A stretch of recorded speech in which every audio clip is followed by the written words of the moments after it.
la historia. Hoy les vamos a hablar de un hecho importantísimo en la historia de nuestro país. Estoy hablando de la presidencia de Alvear. Para los que no saben, les cuento un poco. Alvear fue un líder radical, integrante de la clase alta, con mucha personalidad y además muy fuerte para ser precisos. Además de eso, él era libre de prejuicios. Les cuento un poquito para los que están un poco perdidos. Marcelo Torcuato de Alvear, su nombre completo es ese, asumió a la presidencia de la Nación el 12 de octubre de 1922, sucediendo a Hipólito Yrigoyen. Junto con él estaba Elpidio González, como su segunda mano. Bueno, les cuento un poquito, ¿eh? Luego de la culminación de la guerra y tras la conformación de la Sociedad de las Naciones, Alvear fue el primer representante de la Argentina en la organización internacional, directamente designado por el presidente, o sea, Irigoyen. Al contraer matrimonio con Regina Pansini, una soprano a la que conoció en Lisboa, donde ella protagonizaba una ópera y de la cual se enamoró perdidamente, tuvo un romántico Alvear, hay que decirlo, chicos, una historia de amor increíble. Alvear dio una nueva muestra a la gente de la clase alta que se podía actuar con completa independencia de sus cánones. Bueno, cuando se trató la sucesión presidencial, Irigoyen lo eligió directamente a él, porque él ya había participado en la revolución del parque, y ahí Irigoyen ya había notado sus perfectas capacidades para poder manejar el país. Les tiro un dato curioso por si alguno está interesado. El apodo de Alvear era el pelado. Y justamente él no tenía ni un pelo en su cabeza, pero sí la verdad que tenía bastantes ideas, que las vamos a hablar ahora a continuación. Bueno, espero que les esté gustando este programa de Reviviendo la Historia. Em, yo voy a hablar sobre las medidas económicas de la presidencia de Alvear. En cuanto a estas medidas, estuvo la reducción del gasto público, revirtiendo la tendencia registrada en el gobierno de Irigoyen. Además, se despidieron empleados públicos y durante su mandato se creó la primera empresa estatal YPF, es decir, Yacimiento Petrolífero Federal. Esto hacía que el Estado sea responsable de la extracción, producción y distribución del petróleo. Además, se restableció el comercio exterior.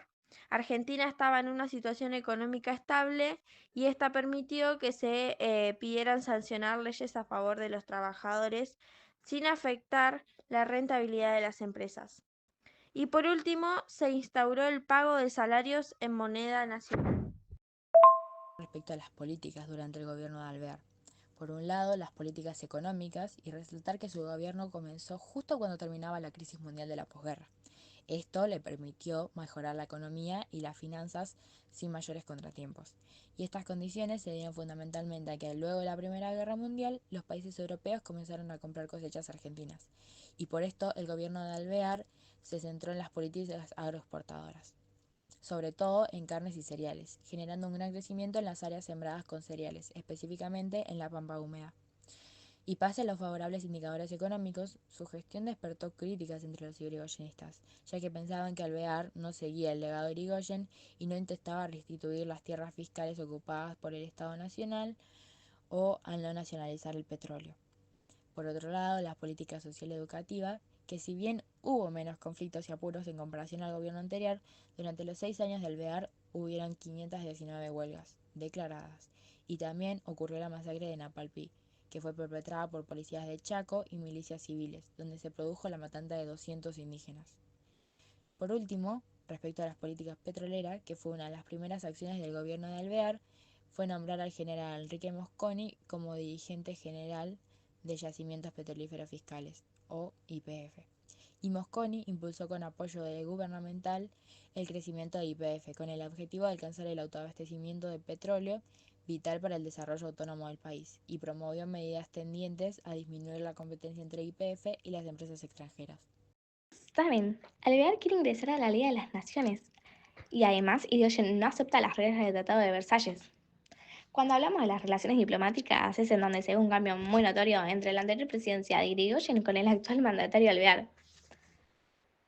Frente al Tratado de Versalles y la creación de la Liga de las Naciones, Irigoyen sostuvo en todo momento la separación de ambos actos.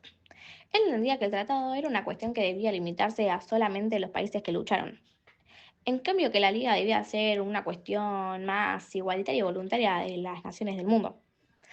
Justamente por esto ocurrió el retiro de la delegación argentina.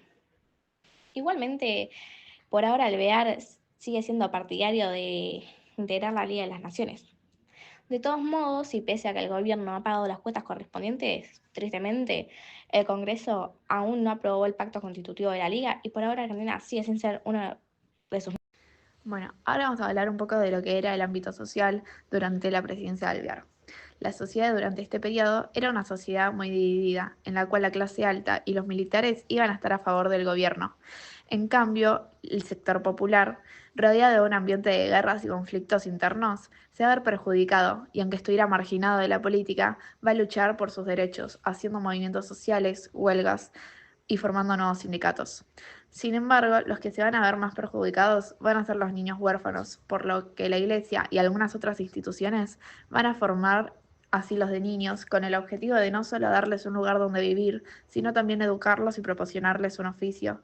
Esta prioridad hacia estos nenes se basa en que los niños serán el futuro obrero, productor o profesional. La cultura durante la presidencia de Alvear, en el arte y la literatura, los escritores destacaron fueron Jorge Luis Borges, Leopoldo Lugones y Ricardo Giraldes. En la música y el teatro, en el tango continuó con figuras como Carlos Gardel y Julio Caro. En el cine, las primeras producciones argentinas fueron La Danza del Corazón en 1926 y El Último Malón en 1927. El fútbol creció su popularidad con la fundación de la Asociación del Fútbol Argentino, la AFA. Y en cuestiones sociales, el movimiento feminista que lucha por los derechos de la mujer, movimiento obrero, que fueron las demandas laborales y sociales, y las inquietudes políticas, que fueron el crecimiento del nacionalismo y el socialismo. En conclusión, la presidencia de Alvear se caracterizó por un periodo de estabilidad política y crecimiento económico, lo que permitió un florecimiento cultural sin precedentes en Argentina. Esperamos que les haya gustado este nuevo capítulo de Reviviendo la Historia y nos vemos de vuelta la semana que viene.